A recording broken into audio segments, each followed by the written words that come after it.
پاکستان اور بھارت میں طالب علموں کو پاس ہونے کے لیے 33% نمبر کی ضرورت ہوتی ہے۔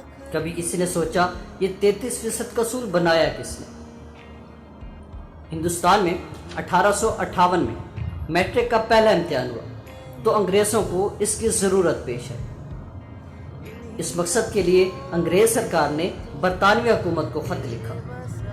خط کے جواب میں کہا گیا کہ برطانیہ میں پاس ہونے کے لیے 65% نمبر کی ضرورت ہوتی ہے، کیونکہ برے صغیر کے لوگ اس کی برابری نہیں کر سکتے اور وہ لوگ کم عقل ہوتے ہیں۔ اس کے لیے اس کے طالب علم کو پاس ہونے کے لیے 32.5% نمبر لینے ہوں گے، جسے 1861 کے بعد 33% کر دیا گیا، جو بدقسمتی سے آج تک رائج ہے۔